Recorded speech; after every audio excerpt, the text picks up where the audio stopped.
বাংলাদেশের প্রধানমন্ত্রী আমাদের দেশের সিকিউরিটির কি রকম পাগল হয়ে গেছে দেখেন, এই দেশের সাংবাদিক। এটাই বাস্তব। আসসালামু আলাইকুম প্রিয় বন্ধুরা, পুরো ভিডিওটা দেখবেন। ভিডিওর ভিতরে গুরুত্বপূর্ণ কথা থাকবে, ভিডিও না দেখিলে কিছু বুঝবেন না, কথাগুলা শুনবেন।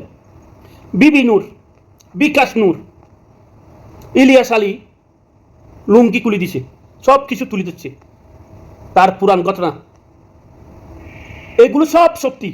যদি এগুলো সত্যি হয়, বিবি নূরার মন্ত্রী থাকার উচিত, প্রধানমন্ত্রী বিবি নূরের মন্ত্রী রাখার উচিত। আপনারা বলেন, আমি বাংলাদেশের নাগরিক হিসেবে অবশ্যই উচিত না। এই বিকাশগুলার মন্ত্রী পদ দিয়া উচিত না বিএনপির।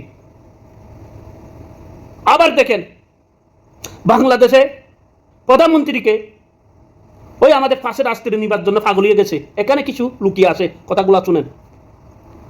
পররাষ্ট্রমন্ত্রী খলিল, কি নাম কি মন্ত্রী জানি না, পররাষ্ট্রমন্ত্রী কি খলিল, আগে উপদেষ্টা ছিল, আমেরিকার গিয়াছিল দালাল।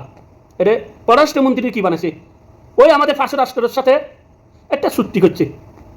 চুক্তিটা কি, আমাদের দেশে কারণ পায় না, বিদ্যুৎ নাই, বাংলাদেশে রিং করবে, বিদ্যুৎ করবে, ভারতে পৌঁছাবে, বাংলাদেশের জন্য না, ভারতের জন্য। এই ঋণ শোধ করবে কে, বাংলাদেশে। ওয়াও, কি পররাষ্ট্রমন্ত্রী দেখেন, দেশের জন্য মাইয়া না, অন্য দেশের জন্য মাইয়া, আবার ঋণ করি বাংলাদেশে করবে, আবার এই ঋণ বাংলাদেশে শোধ করবে। এই জন্য ভারতে আমাদের প্রধানমন্ত্রীকে নিবার জন্য পাগলিয়া গেছে এই দেশে, এগুলো বাস্তব চুক্তি করার জন্য।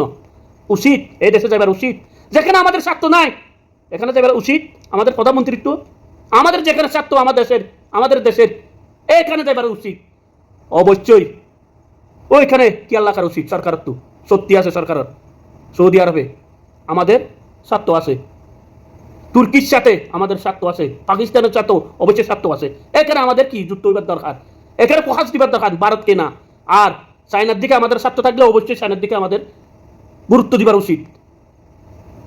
এই আমাদের পাশের রাষ্ট্র, এটা আমাদের হন দেশের জন্য স্বার্থ না, এই দেশের জন্য স্বার্থ সবসময়। আমাদেরকে বদার সোয়ালা ছাড়া চুয়ান্ন বছর কিছু দেয় নাই, এগুলো সব লুটপাট করে নিয়ে গেছে। এগুলো আমাদের জন্য হন উপহার আসবে, কিন্তু পাশের রাষ্ট্র পাশের রাষ্ট্র ঠিক আছে, কিন্তু এগুলো তো জুলুম করে। এগুলোর পাশে তো অনেক পৃথিবীও নাই, অনেক দেশও নাই, এগুলোর কি বিশ্বাস করে না। তাই বাংলাদেশ যদি এখনো পড়ে থাকে এই 54 বছর পর, কিছু দালাল আছে বাংলাদেশে, এই দালালগুলারও যদি বাংলাদেশে বসে রাখে, কোনোদিন বাংলাদেশে এগিয়ে যেতে পারবে না, বাংলাদেশ কথা বলতে পারবে না। বাংলাদেশে চোখে চোখে কথা বলার দরকার। আমাদের শক্তি আছে আলহামদুলিল্লাহ, এখানে যুদ্ধ হলে তো আমরা এমনি শক্তি, আমাদের দিকে চোখে চাইবার একমতা আছে। এই আমাদের পাশের রাষ্ট্ররা যেত বড় বড় রাষ্ট্র হইব হোক, এটাই বাস্তব। প্রধানমন্ত্রীর উচিত এই দেশে সফর করা উচিত না। এই দেশের সাংবাদিক এখন পাগল হয়ে গেছে, কিভাবে প্রধানমন্ত্রী সফর করবে, সফর না করবে কি। এখানে তারা বলে কি বাংলাদেশের প্রধানমন্ত্রী আমাদের দেশে আসবে। দেখেন, আল্লাহ হাফেজ।